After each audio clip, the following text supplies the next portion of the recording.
Sarvamanthan news महाराष्ट्रामध्ये आपलं स्वागत. पाहूयात आजच्या टॉप 10 हेडलाईन्स. मुंबई पुणे एक्सप्रेसवर 23 तासांपासून वाहतूक कोंडी, प्रवाशांचे प्रचंड हाल, वाहतूक कोंडी सोडवण्यात प्रशासनास अपयश. गॅस बाहेर पडत असताना लोकांच्या जीवाला धोका, वाहतूक सुरळीत होण्यास विलंब, मुंबई पुणे वाहतूक कोंडीवर खासदार तटकरे यांची माहिती. तर सगळं सुरळीत, MSRDC मंत्री एकनाथ शिंदेंचे कोंडीबद्दल अनाकलनीय उत्तर. लाडकी बहीण योजनेला अजित पवारांचं नाव देण्याबाबतचा निर्णय, बैठक बोलावून घेऊ, मुख्यमंत्र्यांचं सूचक वक्तव्य.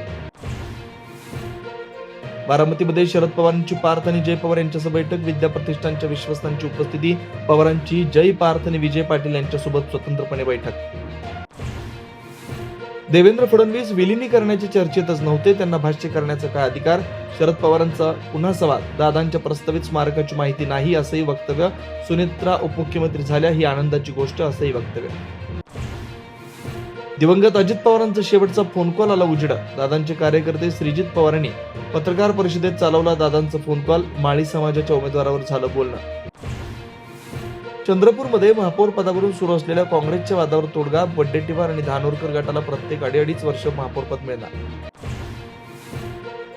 माझ्यासारखे 242 आमदार आहेत म्हणून तुमचा मुख्यमंत्री, शिवसेनेचे आमदार सुहास बाबर यांच्या भाजपच्या स्थानिक नेत्यांना इशारा, बाबर यांनी मुख्यमंत्र्यांची माफी मागावी, प्रसाद लाड यांनी ठणकावलं. लोकसभेत भारत अमेरिकेतील व्यापार करारावरून गोंधळ, पियुष गोयल यांचं निवेदन सुरू असताना विरोधकांचा गोंधळ, लोकसभेचं कामकाज 5 वाजेपर्यंत तहकूब.